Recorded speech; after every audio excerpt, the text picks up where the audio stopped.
Hujan baru saja reda malam itu, menyisakan bau tanah basah yang menyengat. Jalanan di desa Karangrejo masih becek.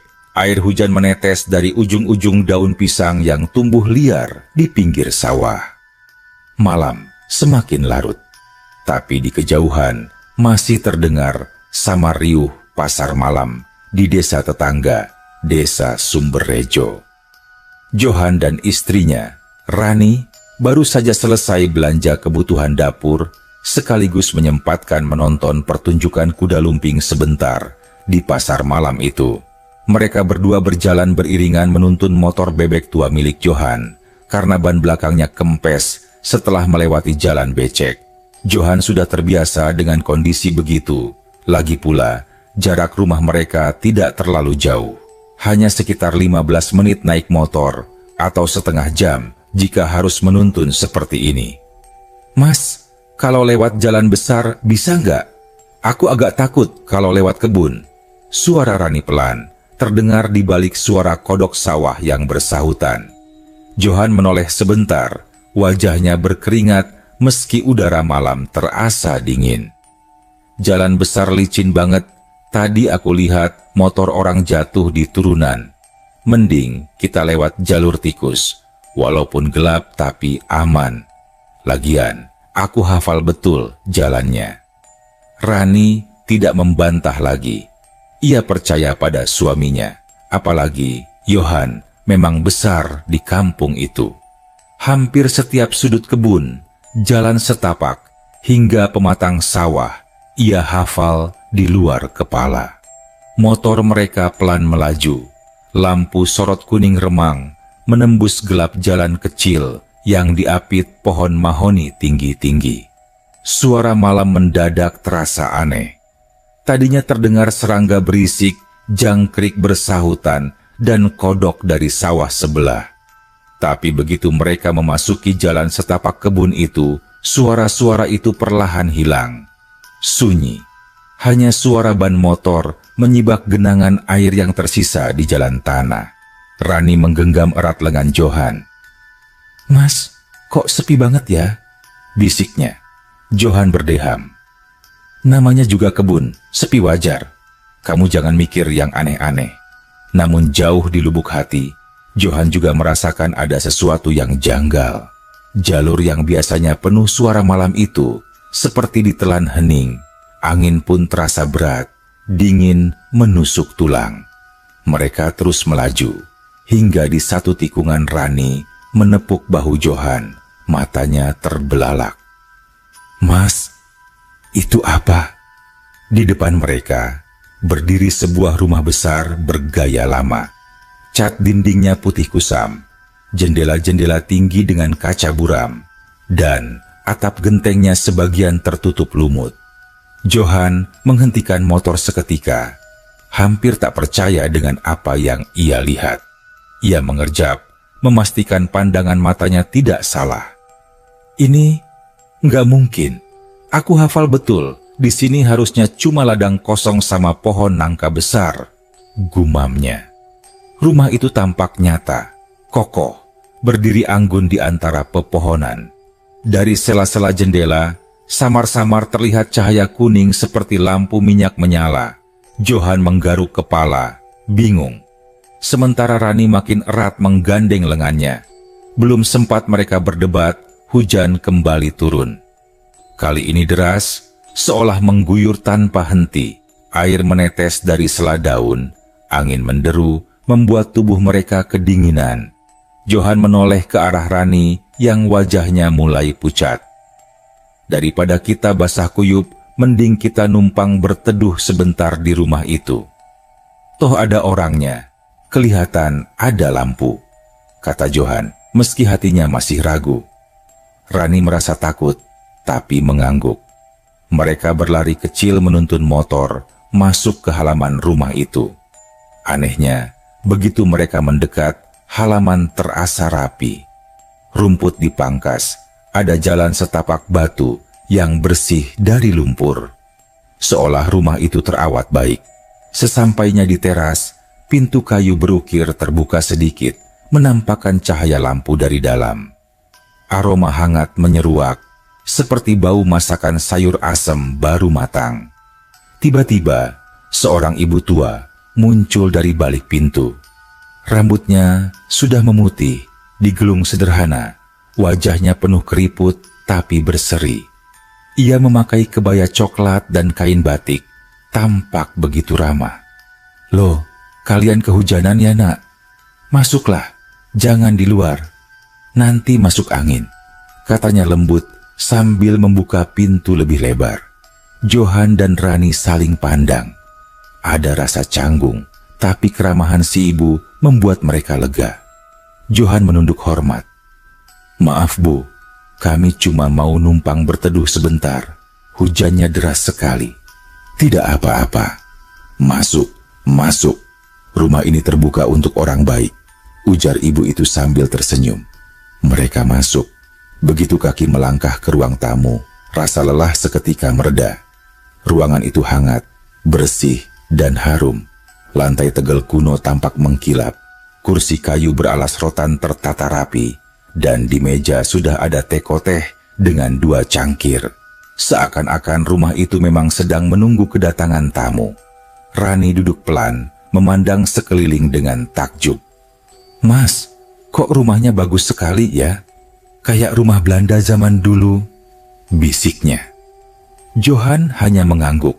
Meski dalam hati, ia masih dihantui pertanyaan besar. Sejak kapan ada rumah di sini? Ibu tua itu datang membawa nampan, menyuguhkan teh hangat untuk mereka berdua. "Minumlah, biar badan kalian hangat. Hujan bisa lama berhentinya." Aroma teh itu menenangkan. Uapnya naik perlahan. Johan menyesap sedikit. Tubuhnya langsung terasa segar. Rani ikut meneguk, meski matanya tak lepas mengamati sosok ibu tua itu. Awalnya tidak ada yang aneh. Namun ketika cahaya lampu minyak dari belakang mengenai tubuh si ibu, Rani merasa jantungnya berdegup kencang. Pandangannya menurun ke lantai. Di bawah tubuh ibu tua itu, tidak ada bayangan. Rani tercekat. Tangan yang memegang cangkir bergetar, hampir menumpahkan isinya. Ia menatap Johan yang tampak tenang, tak menyadari apa yang dilihat istrinya. "Bu, tinggal di sini sendiri saja?" tanya Johan, berusaha membuka obrolan. Ibu tua itu tersenyum samar. "Iya, Nak, sudah lama sekali. Rumah ini sepi, jarang ada tamu. Senang rasanya ada yang datang, jadi tidak kesepian." Suaranya lembut, tapi di telinga Rani terdengar ada sesuatu yang lain. Ia menunduk, memilih diam, sementara bulu kuduknya berdiri. Dan malam itu, percakapan sederhana pun dimulai. Ibu tua itu mulai bercerita tentang masa lalu, tentang kampung yang dulu ramai ketika perkebunan masih jaya, tentang orang-orang Belanda yang pernah tinggal di tanah itu.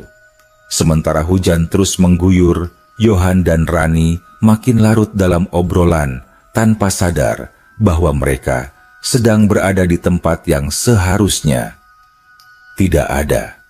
Hujan di luar semakin deras. Suara rintiknya jatuh di atap genteng tua, berpadu dengan deru angin yang menderu di sela pepohonan. Johan merapatkan jaket lusuhnya, sementara Rani duduk lebih tenang meski tatapannya masih sesekali mengarah ke lantai, memastikan matanya tidak salah tadi. Ibu tua itu duduk di kursi rotan sebelah mereka. Tangannya yang keriput menata teko-teh dengan hati-hati, lalu tersenyum sambil menatap pasangan muda itu. "Jadi, kalian dari pasar malam Sumberrejo ya?" tanyanya. Johan mengangguk. "Iya, Bu. Niatnya mau pulang lewat jalan besar, tapi habis hujan, jalannya licin sekali. Jadi kami pilih jalur kebun." Malah sampai di sini, ia tertawa kaku, mencoba menghilangkan canggung. Ibu tua itu mengangguk pelan, matanya menerawang. Jalur kebun memang sering mengejutkan. Kadang orang bisa tersesat, kadang bisa menemukan sesuatu yang tidak disangka. Kata-katanya sederhana, tapi bagi Rani terasa berat. Ia meremas ujung jariknya, mencoba menahan gelisah. Obrolan berlanjut. Ibu tua itu bercerita bagaimana dulu di sekitar kebun pernah ada perkebunan besar milik keluarga Belanda. Ia menyebut nama-nama asing yang terdengar aneh di telinga Johan dan Rani. Tentang jalan setapak yang dulunya ramai dilewati pekerja kebun, tentang gudang penyimpanan hasil panen, bahkan tentang sebuah rumah peristirahatan yang kabarnya dipakai untuk jamuan tamu dari kota. "Rumah ini dulu penuh tawa, Nak," kata ibu itu lirih, matanya berkaca-kaca. Tapi waktu berubah. Orang pergi satu persatu, sampai akhirnya hanya saya yang tersisa. Rani menunduk, merasakan sesuatu yang aneh. Kata-kata itu terdengar begitu tulus, tapi juga menyimpan kesedihan yang sulit dijelaskan. Johan menimpali, "Tapi saya agak heran, Bu.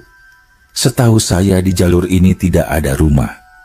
Kok bisa ada rumah sebesar ini, ya?" Ibu tua itu menatap Johan lama sekali, lalu tersenyum samar. "Tidak semua yang ada bisa dilihat oleh mata orang, Nak. Kadang yang tidak tampak bisa muncul jika waktunya tepat." Jawaban itu membuat Johan terdiam. Rani semakin merinding. Ia ingin sekali menyela, tapi lidahnya keluh. Untuk sejenak, ruangan kembali hening. Hanya suara hujan deras di luar dan detak jantung Rani yang terasa begitu kencang di telinganya sendiri. Lalu, tiba-tiba, aroma sayur asem makin kuat tercium, seolah baru saja diangkat dari tungku. Perut Johan yang lapar langsung bergejolak. Ibu tua itu bangkit perlahan, kain batiknya berayun. "Kalian pasti lapar. Tunggu sebentar, saya siapkan sesuatu," katanya sambil berjalan ke belakang. Langkahnya pelan, tapi yang membuat Rani terpaku adalah ketika kain batik yang menjuntai itu bergerak. Lantainya tetap bersih, tidak ada pantulan bayangan sama sekali. Rani buru-buru menyikut lengan suaminya. "Mas, lihat deh, bayangannya," bisiknya hampir tak terdengar. Johan menoleh bingung. "Bayangan? Maksudmu apa?" "Dia, ibu itu, nggak ada bayangannya." Suara Rani gemetar. Johan ingin menertawakan, tapi kata-kata itu membuat bulu kuduknya ikut berdiri. Ia menelan ludah, tapi sebelum sempat berkata apa-apa, ibu tua itu sudah kembali membawa 2 mangkuk kecil berisi bubur sumsum hangat. Uapnya mengepul, aromanya manis gurih. "Silakan, Nak, makanlah dulu. Hujan belum juga reda," katanya sambil meletakkan mangkuk di meja. Johan mencoba tersenyum, walau tangannya sedikit kaku. "Terima kasih, Bu."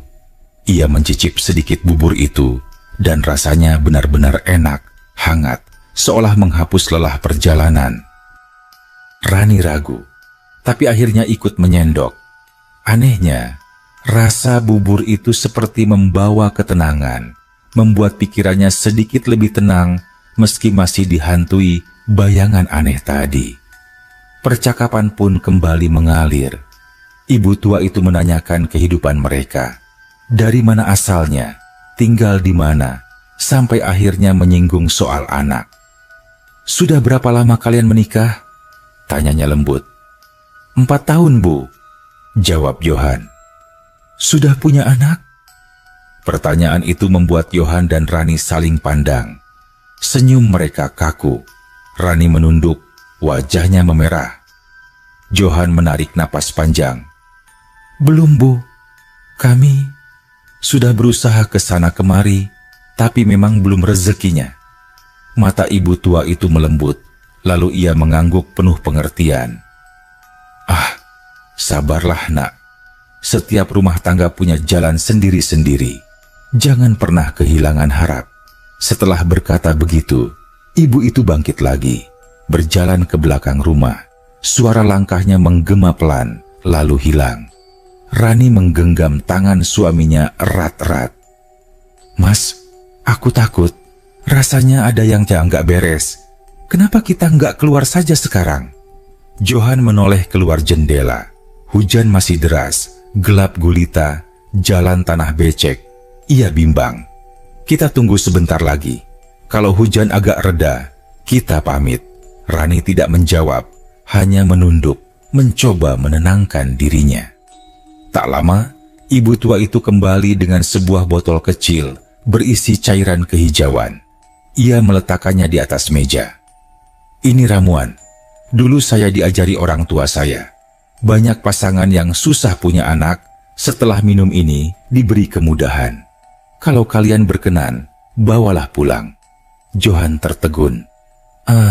Bu, terima kasih. Tapi kami, tidak usah ragu, nak. Anggap saja ini doa dari seorang ibu. Rezeki tidak selalu datang lewat cara yang kita duga." Nada suaranya begitu tenang, membuat Johan tak tega menolak. Rani pun hanya diam, meski hatinya berkecamuk. Botol itu kecil, dengan tutup kayu sederhana. Hujan di luar mulai mereda, suara rintiknya menurun. Johan merasa saatnya tepat untuk pamit.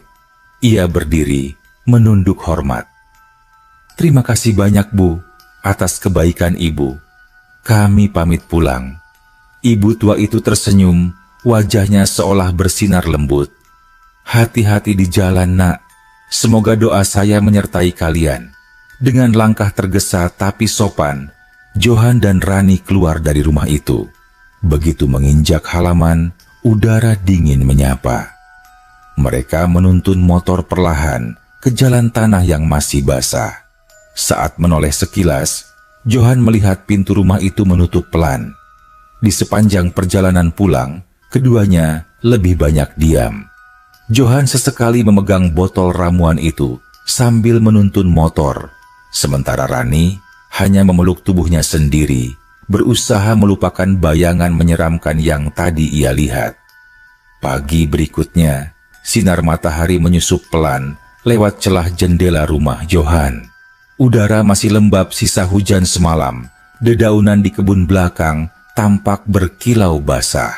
Johan bangun lebih dulu, duduk di pinggir ranjang sambil memandangi botol kecil berisi cairan hijau yang kini diletakkan di meja. Ia masih tak percaya dengan kejadian semalam. Bagaimana mungkin ada rumah sebesar itu di jalur kebun yang ia kenal betul tak pernah punya bangunan permanen?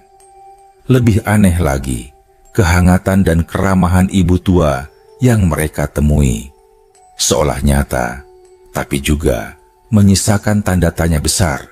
Rani membuka mata, menoleh ke arah suaminya. "Mas, kamu masih mikirin yang semalam ya?" Johan mengangguk. "Iya, Ran, rasanya kayak mimpi. Kalau aku ceritakan ke orang, pasti dikira bohong. Tapi ini nyata. Kamu lihat sendiri kan?" Rani duduk, rambutnya masih berantakan. Tatapannya jatuh ke botol kecil itu. "Dan sekarang kita punya ini." Ia menggenggam botol itu sebentar, lalu menghela napas. "Kamu percaya ramuan ini bisa bantu kita?" Johan diam lama, lalu menjawab lirih, "Entahlah. Tapi aku merasa menolak pemberian itu juga bukan pilihan. Lagi pula, siapa tahu ini jalan dari Tuhan. Kita sudah berusaha ke bidan, ke dokter, bahkan sampai ke pengobatan tradisional.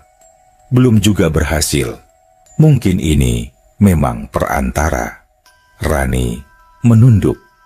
Wajahnya tampak ragu, tapi juga menyimpan secercah hingga harap. Ia tahu betul betapa Johan ingin menjadi seorang ayah, sama seperti dirinya yang sudah lama merindukan kehadiran seorang anak di rumah mereka yang sederhana. Akhirnya, setelah berdiskusi, mereka sepakat untuk mencoba ramuan itu. Setiap pagi, Rani menyeduh sedikit cairan dari botol kecil tersebut dengan air hangat, membaginya menjadi 2 cangkir kecil untuk dirinya dan Johan. Rasanya agak pahit, dengan aroma dedaunan yang kuat, tapi tidak membuat perut mual. Hari-hari berlalu, kehidupan berjalan seperti biasa. Johan kembali bekerja sebagai buruh kebun cengkeh milik juragan di desa sebelah, sementara Rani mengurus rumah dan sesekali membantu tetangga membuat kue pesanan. Tetangga mereka, Bu Lastri, seorang janda paruh baya yang rumahnya bersebelahan, sering mampir membawa cerita. Suatu sore, ketika Rani sedang menjemur pakaian, Bu Lastri mendekat sambil menenteng bakul kecil berisi sayuran. "Ren, kemarin aku lihat kalian pulang malam sekali dari pasar. Hujan-hujan pula. Kok enggak lewat jalan besar?" tanyanya sambil meletakkan bakul di bangku depan rumah. Rani menelan ludah. Ia tak mungkin menceritakan semua yang terjadi. Ia hanya tersenyum kaku. "Jalan besar licin banget, Bu. Jadi kami lewat jalur kebun. Malah kebasahan. Untung sempat berteduh." "Berteduh di mana? Bukannya di situ cuma kebun sama ladang kosong?" Pertanyaan itu menusuk hati Rani. Ia menunduk, lalu menjawab singkat, "Ada rumah tua, Bu. Untung ada orangnya, jadi kami bisa numpang sebentar." Bu Lastri terdiam, lalu tertawa kecil. "Ah, kamu ini, mana ada rumah di situ? Aku lahir besar di Karangrejo, nggak pernah ada bangunan di jalur itu. Paling juga gubuk kecil buat jaga kebun, itu pun sudah roboh semua." Rani memaksakan senyum. "Mungkin aku salah ingat, Bu. Yang penting kami selamat." Bu Lastri tidak bertanya lebih jauh, tapi matanya sempat menatap tajam, seolah menyimpan rasa penasaran. Hari demi hari bergulir. 2 minggu setelah rutin meminum ramuan itu, Rani mulai merasa tubuhnya cepat lelah. Awalnya, ia mengira hanya masuk angin biasa. Perutnya terasa kembung, pinggangnya pegal, dan ia mudah mengantuk. Johan khawatir, tapi Rani bersikeras itu hanya kelelahan. Namun suatu pagi, ketika Rani sedang mencuci piring, mendadak kepalanya pusing hebat. Ia hampir jatuh jika tidak segera berpegangan pada meja. Johan yang melihatnya langsung panik. "Ran, kamu kenapa? Mukamu pucat sekali." Johan segera mendekat, menopang tubuh istrinya. "Aku pusing, Mas. Mual juga," jawab Rani lirih. Tanpa pikir panjang, Johan mengajak Rani ke rumah Bidan Wati, satu-satunya bidan desa yang sudah mereka kenal baik. Bidan Wati menyambut dengan senyum, meski sedikit terkejut melihat kondisi Rani. Ia memeriksa dengan teliti, lalu menatap pasangan itu dengan wajah penuh arti. "Rani, kamu nggak sakit. Kamu sedang mengandung." Kalimat itu seperti petir menyambar. Johan dan Rani saling pandang, seolah tak percaya dengan telinga mereka. Apa, Bu? Rani hamil?" Suara Johan tercekat. Bidan Wati tersenyum lebar. "Iya, tanda-tandanya jelas sekali. Usia kandungan masih sangat muda, tapi ini kabar baik. Kalian sudah menunggu lama, kan?" Rani menutup wajah dengan kedua tangannya. Air mata mengalir deras. Johan memeluknya erat. Suaranya bergetar. "Alhamdulillah, akhirnya doa kita dikabulkan, Ran." Hari itu menjadi titik balik. Rasa lelah dan letih berganti haru dan syukur. Johan mengumumkan kabar itu pada Bu Lastri, yang langsung terharu, ikut menangis. Kabar gembira pun cepat menyebar ke tetangga lain. Semua ikut bersyukur karena mereka tahu betapa lama pasangan itu menunggu. Namun, di balik kegembiraan itu, Rani masih menyimpan rasa gelisah. Setiap kali mengingat wajah ibu tua yang mereka temui malam itu, terutama bayangannya yang tak pernah menempel di lantai, hatinya bergetar. Suatu malam, ketika duduk di beranda, Rani akhirnya membuka isi hatinya. "Mas, aku bahagia sekali dengan kehamilan ini. Tapi aku nggak bisa berhenti mikirin, sebenarnya ibu tua itu siapa? Kenapa rumahnya muncul di tempat yang nggak seharusnya?" Johan terdiam lama. menatap gelap kebun di kejauhan. Angin malam membawa suara jangkrik yang kembali normal, berbeda dengan sunyi aneh malam waktu itu. "Ran," ucap Johan akhirnya, "aku juga sering kepikiran. Tapi menurutku, kalaupun beliau bukan manusia biasa, kebaikannya nyata. Ramuan itu bisa jadi memang jalan yang ditunjukkan Tuhan lewat beliau." Rani mengangguk pelan, meski hatinya belum sepenuhnya tenang. Hari-hari berikutnya, rasa penasaran Johan makin besar. Ia ingin tahu kebenaran tentang rumah tua itu. Sampai suatu sore, ketika ia pulang kerja dan ia memilih melewati jalur kebun yang sama, rasa hatinya tak bisa dibendung. Ia berhenti, menatap ke arah tempat di mana semalam ia melihat rumah megah itu berdiri. Namun yang terlihat hanyalah tanah kosong, rerumputan liar, dan sebuah pohon beringin besar yang menjulang. Tidak ada tanda-tanda rumah pernah berdiri di sana. Johan menelan ludah, hatinya makin bergejolak. Ia tahu ia tidak berhalusinasi. Malam itu, ia dan Rani jelas-jelas masuk ke rumah, duduk di kursi, meminum teh, bahkan makan bubur yang rasanya begitu nyata. Sampai di rumah, ia menceritakan temuannya pada Rani. Wajah istrinya pucat, tapi matanya menyiratkan tekad. "Mas, kita harus cari tahu. Kita nggak boleh cuman diam. Kalau memang itu wujud kebaikan, kita harus berterima kasih. Jangan sampai kita dianggap nggak tahu diri." Johan mengangguk, dan keesokan harinya mereka memutuskan untuk kembali lagi ke jalur kebun itu untuk mencari kebenaran. Matahari siang itu bersinar terik, kontras dengan rasa dingin yang masih membekas di hati Johan dan Rani. Mereka memutuskan berangkat bersama ke jalur kebun. Rani membonceng di belakang, memeluk pinggang suaminya erat-erat, sementara motor bebek tua Johan berderu pelan di jalan tanah. Rasa penasaran bercampur gugup memenuhi dada mereka. Kali ini mereka tidak hanya berdua. Bu Lastri, tetangga sebelah rumah yang sejak kabar kehamilan Rani makin sering mampir, ikut mengekori dengan berjalan kaki. Wanita paruh baya itu membawa payung kecil dan tongkat bambu. Wajahnya penuh rasa ingin tahu. "Aku masih nggak percaya ada rumah besar di jalur ini," gumam Bu Lastri sambil menatap sekeliling. "Aku lahir di sini, main ke kebun sejak kecil. Setahuku, dari dulu tempat ini cuma sawah sama pohon beringin itu. Tapi ya sudah, kita lihat saja." Motor berhenti di sebuah tikungan. Johan turun, menunjuk ke arah lapangan rumput luas dengan pohon beringin besar di tengahnya. "Disinilah rumah itu berdiri, Bu. Aku yakin betul. Halamannya rapi, bahkan ada jalan setapak batu." Aku dan Rani duduk di terasnya. Bu Lastri melipat tangannya di dada, mengerutkan kening. "Yang aku lihat cuman tanah kosong, Jo. Apa mungkin kalian lupa?" Rani ikut menatap kosong ke arah lapangan itu. Dadanya berdebar.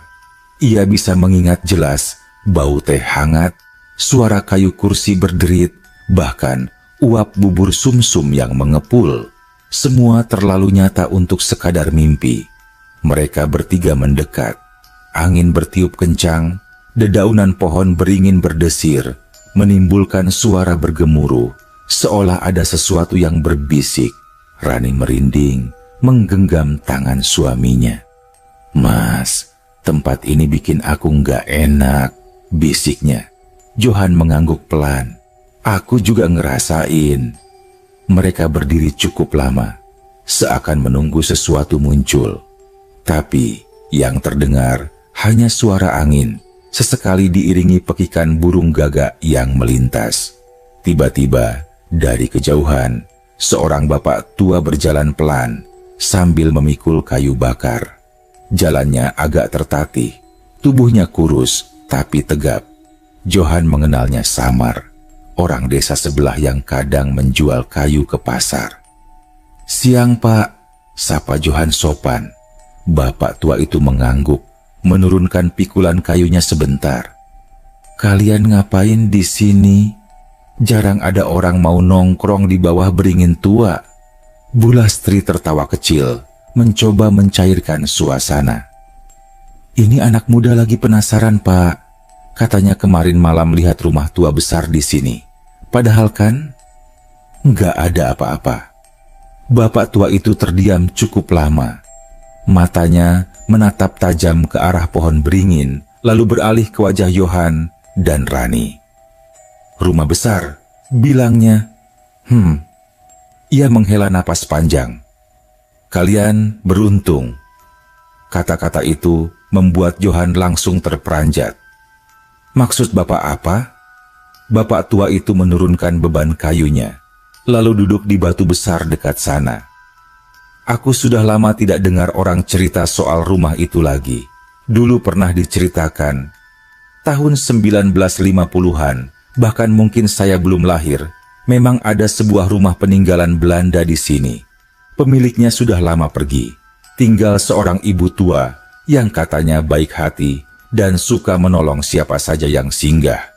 Tapi rumah itu terbakar habis tahun 1955. Sejak saat itu, yang tersisa cuman puing dan pohon beringin ini." Rani menutup mulutnya dengan tangan. Wajahnya pucat pasi. "Mas, berarti ibu tua itu..." Bapak tua melanjutkan.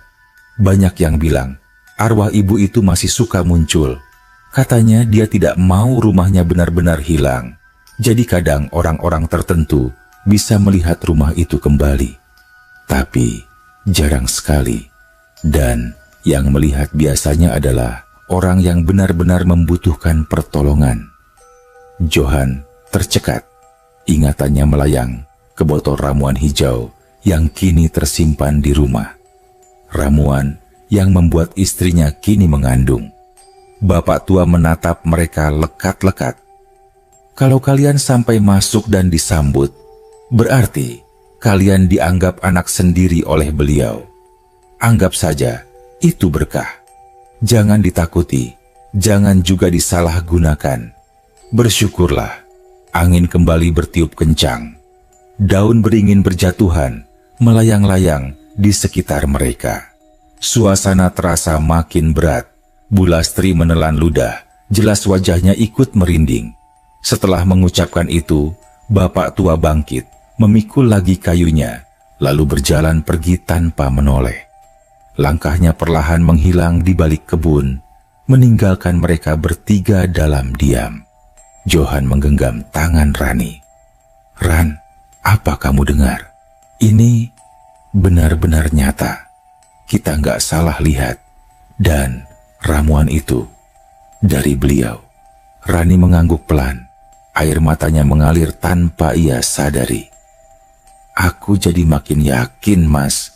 Ini bukan sekadar mimpi. Beliau memang menolong kita."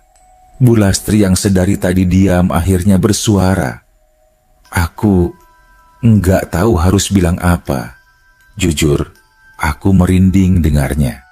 Tapi kalau memang benar begitu, kalian harus jaga baik-baik. Jangan cerita sembarangan. Takutnya orang salah paham, menganggap aneh." Mereka bertiga pulang dengan hati campur aduk. Johan merasa lega karena ada penjelasan, meski misteri tetap menggantung. Rani, di sisi lain, justru makin diliputi rasa haru. Bayi yang kini tumbuh dalam rahimnya terasa makin berharga, seolah benar-benar hadiah dari seorang ibu yang sudah tiada. Malamnya, Johan duduk di beranda sambil menatap botol ramuan yang kini tinggal setengah. Cahaya lampu teplok menerangi wajahnya yang penuh pikiran. Rani keluar membawa segelas susu hangat, duduk di sebelahnya. "Mas, kamu masih mikirin?" tanyanya lembut. Johan mengangguk. "Aku bingung, Ran. Rasanya campur aduk. Senang, bersyukur, tapi juga takut. Takut kalau kita melakukan kesalahan atau tidak menghormati kebaikan itu. Rani menyentuh tangan suaminya. Yang penting kita niatnya baik, Mas. Kita syukuri, kita jaga amanah ini. Kalau nanti anak kita lahir, kita didik dengan kasih sayang, supaya kebaikan itu tidak sia-sia. Angin malam berhembus lembut. Dari kejauhan, terdengar suara gamelan latihan dari rumah tetangga, menambah suasana pedesaan yang hangat. Tapi di balik ketenangan itu, rasa misteri tetap membayangi mereka. Beberapa minggu setelah kabar kehamilan Rani tersebar, rumah sederhana, pasangan itu semakin ramai, didatangi tetangga yang ingin mengucapkan selamat. Suasana desa Karangrejo terasa hangat. Setiap orang yang mampir membawa doa, bahkan ada yang memberi buah tangan, seperti pisang, singkong rebus, atau lauk sederhana. Namun, di balik kegembiraan itu, ada sesuatu yang mulai mengusik.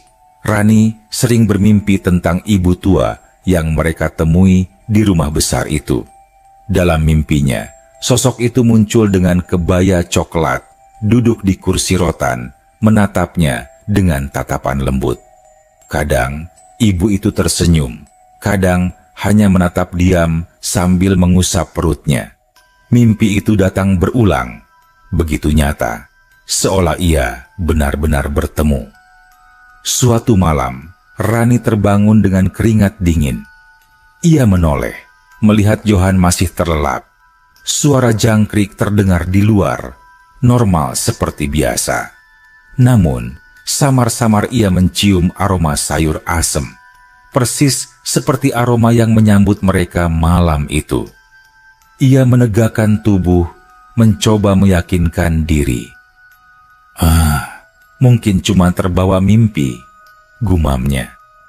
Tapi, ketika ia melangkah ke ruang depan untuk mengambil air minum, ia terperanjat. Di meja kayu kecil dekat jendela ada sebuah cangkir tanah liat yang tidak pernah ia miliki. Di dalamnya masih tersisa cairan berwarna coklat, hangat mengepul samar. Rani terdiam, tubuhnya gemetar. Ia berlari kembali ke kamar, memeluk Johan erat-erat hingga suaminya terbangun kaget. "Ran, kenapa?" Johan memeluk balik. Rani menangis, bercerita dengan terbata-bata tentang mimpi dan cangkir itu. Johan awalnya ragu, tapi ketika ia ikut ke ruang depan, benar saja, cangkir itu ada di sana. Mereka berdua hanya saling pandang, tanpa kata. Johan akhirnya mengambil kain, menutup cangkir itu rapat-rapat. "Ran, jangan takut. Mungkin beliau hanya ingin memastikan kamu baik-baik saja. Kita anggap ini doa, bukan gangguan." Namun peristiwa itu membuat keduanya sadar kehadiran ibu tua itu masih dekat dengan mereka. Keesokan harinya, Johan menceritakan kejadian itu pada Bu Lastri. Wanita paruh baya itu mendengarkan dengan wajah serius. "Joran, kalian harus hati-hati. Memang benar, ada roh-roh baik yang suka menolong. Tapi, manusia tetap harus tahu batas. Jangan sampai keterikatan itu jadi terlalu dalam. Kalau sudah ada tanda-tanda nyata di rumah kalian, artinya beliau memang ikut menjaga. Bisa baik, bisa juga sebaliknya kalau tidak dihormati." Johan mengangguk. "Lalu apa yang harus kami lakukan, Bu?" "Beri doa, bacakan ayat-ayat kalau malam. Jangan pernah menantang atau mengusir. Anggap saja beliau tamu yang datang sebentar. Kalau memang niatnya baik, beliau akan pergi dengan tenang." Sore itu, Johan membeli kembang dan menyalakan dupa kecil di halaman belakang. Bukan untuk menyembah, tapi sebagai simbol penghormatan. Ia berdoa lirih, memohon agar siapapun yang sudah membantu mereka mendapat tempat yang baik di sisi Tuhan. Namun, puncak kejadian datang seminggu kemudian. Malam itu hujan deras kembali mengguyur desa. Johan baru saja pulang dari kebun, tubuhnya basah kuyup. Rani sedang duduk di ruang tamu, menunggu dengan wajah gelisah. "Mas, aku tadi dengar suara orang ngobrol di dapur," katanya begitu Johan masuk. Johan terkejut. "Orang ngobrol? Siapa?" Rani menggeleng. "Nggak tahu. Suaranya pelan, seperti dua orang perempuan. Tapi begitu aku dekati, sunyi lagi." Johan segera ke dapur, menyalakan lampu. Kosong. Hanya perabot sederhana mereka yang basah lembab karena udara dingin. Tidak ada siapa-siapa. Malam makin larut. Angin menderu, suara hujan menghantam genteng. Johan dan Rani akhirnya berbaring, mencoba tidur. Tapi, sekitar tengah malam, terdengar ketukan pelan di pintu depan. Johan bangun, tubuhnya tegang. "Siapa malam-malam begini?" gumamnya. Ia berjalan pelan ke pintu, sementara Rani mengintip dari balik selimut dengan wajah pucat. Ketukan terdengar lagi, lebih jelas. Johan menelan ludah, membuka pintu perlahan, dan di sana berdiri sosok ibu tua itu. Kebaya coklat, kain batik, senyum ramah. Air hujan menetes dari ujung rambutnya, tapi wajahnya terlihat tenang. "Maaf nak, aku mengganggu malam kalian," ucapnya lembut. Johan hampir lumpuh di tempat. Ia hanya bisa mengangguk pelan. "Ibu, silakan masuk." Ibu tua itu masuk dengan langkah ringan. Anehnya, lantai kayu yang basah karena tetesan hujan langsung kering begitu kakinya menapak. Rani menatap dari kamar, tubuhnya gemetar. "Ibu hanya ingin memastikan kalian baik-baik saja," katanya sambil duduk di kursi. "Ramuan yang kuberikan sudah bekerja. Jangan takut, jagalah bayi itu baik-baik." Air mata Rani menetes. Ia memberanikan diri keluar, mendekat, lalu berjongkok di hadapan ibu itu. "Terima kasih, Bu. Terima kasih sudah menolong kami." Ibu tua itu mengelus kepala Rani lembut, lalu menatap Johan. "Ingat nak, anak ini bukan hanya anugerah untuk kalian, tapi juga titipan. Rawat dengan kasih sayang, jangan pernah sia-siakan." Suasana hening, hanya suara hujan di luar. Johan merasa dadanya penuh haru sekaligus ngeri. Sosok di hadapannya begitu nyata, tapi juga tak mungkin manusia biasa. Perlahan, ibu tua itu berdiri. "Sudah, aku harus pergi. Kalian akan baik-baik saja." Langkahnya menuju pintu. Dan ketika Johan hendak membukakan, sosok itu sudah lenyap begitu saja. Tanpa suara, tanpa jejak, hanya meninggalkan aroma harum bunga melati yang memenuhi ruangan. Johan dan Rani saling pandang, lalu berpelukan erat.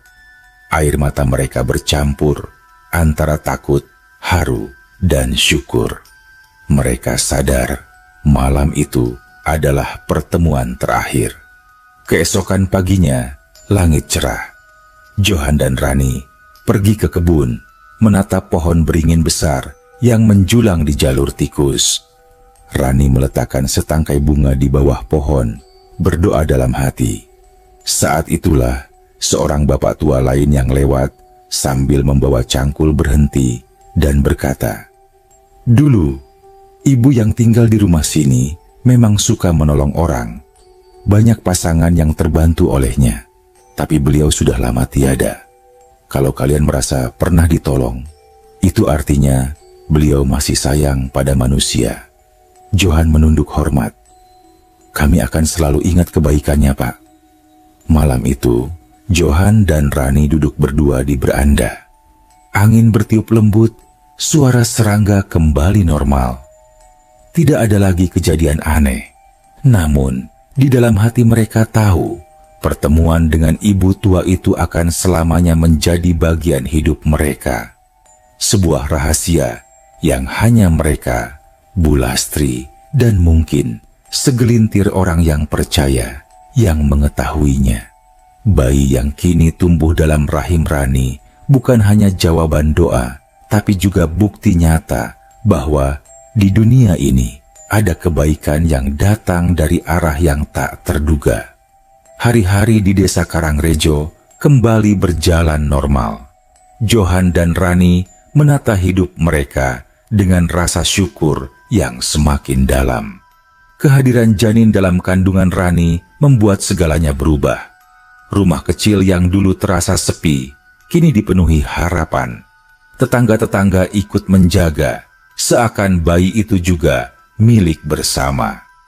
Bu Lastri, yang hampir tiap hari mampir, sering membantu menyiapkan makanan atau sekadar menemani Rani ngobrol sore. Ia masih sering mengingatkan, "Ran, jangan terlalu banyak kerja. Kamu sekarang bawa titipan." Sementara itu Johan bekerja lebih giat dari sebelumnya. Hujan atau panas, ia tetap ke kebun.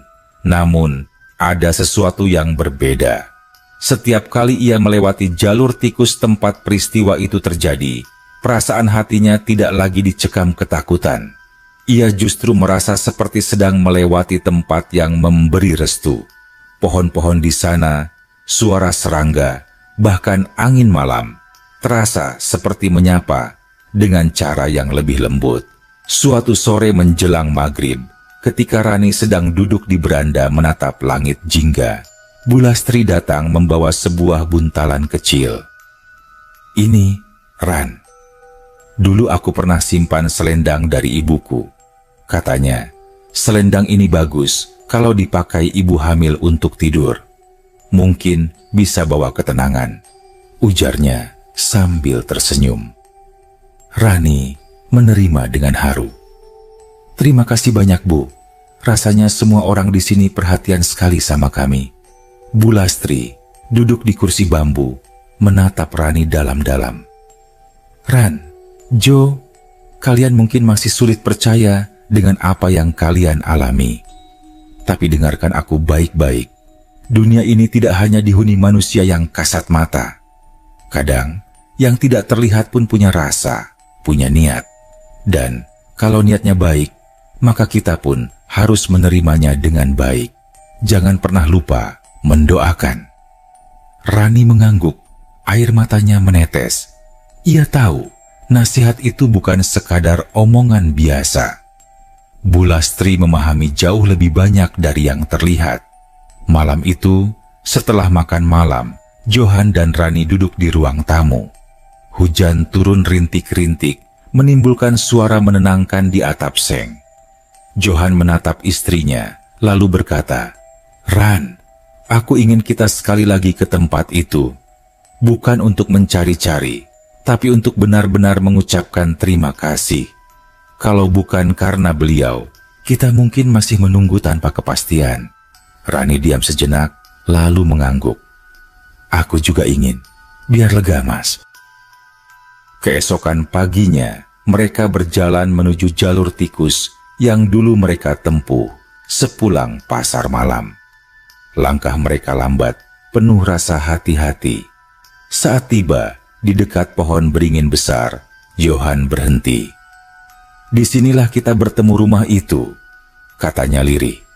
Yang mereka lihat hanya tanah lapang dengan ilalang dan pohon-pohon yang menaungi. Tidak ada tanda-tanda bekas bangunan, hanya keheningan, ditemani suara burung kecil yang terbang dari ranting. Rani membuka buntalan kecil yang ia bawa dari rumah. Ternyata di dalamnya ada bunga melati segar dan sedikit nasi kuning. Ia meletakkannya di tanah, lalu berdoa dalam hati. "Terima kasih, Bu. Siapapun ibu sebenarnya, kami tidak akan pernah lupa kebaikan ini." Johan berdiri di sampingnya, menunduk dalam. Angin tiba-tiba berhembus pelan, membawa aroma samar sayur asam yang sangat mereka kenal. Rani menoleh cepat. Johan pun merasakan hal yang sama. Mereka saling tatap, tersenyum tipis. Tidak ada sosok yang muncul, tidak ada bayangan yang menegangkan. Hanya seolah-olah alam sendiri ikut menyampaikan salam perpisahan. Hari-hari berikutnya, kehamilan Rani berjalan lancar. Sesekali, Mimpi tentang ibu tua itu masih datang, tapi kini terasa menenangkan. Dalam mimpinya, ibu itu tidak lagi bicara banyak, hanya tersenyum menatap penuh kasih. Rani sering terbangun dengan perasaan damai, seakan sudah mendapat doa dari seorang nenek yang tidak pernah ia kenal, tapi begitu dekat. Waktu berjalan cepat. 9 bulan kemudian, tangisan bayi pecah di rumah sederhana itu. Seorang bayi perempuan lahir dengan sehat, membuat seisi rumah dan tetangga-tetangga yang berkumpul menangis bahagia. Bu Lastri yang membantu persalinan berkata dengan mata berkaca-kaca, "Lihatlah, Jo, Ran, titipan ini akhirnya sampai. Kalian jaga baik-baik." Dia lahir diiringi doa, bukan hanya doa manusia, tapi doa dari yang tak kasat mata. Johan menggenggam tangan istrinya erat, sementara Rani menatap bayi mungil itu dengan mata penuh air. "Mas, kita kasih nama dia siapa?" Johan tersenyum, menatap keluar jendela, di mana hujan turun rintik-rintik, persis malam ketika semua ini bermula. "Bagaimana kalau Melati?" Sesuai dengan aroma yang selalu mengiringi kita.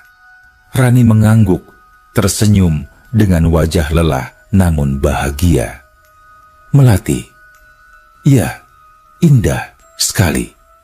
Sejak hari itu, keluarga kecil Johan dan Rani dikenal lebih hangat, lebih dekat dengan tetangga, dan selalu rendah hati.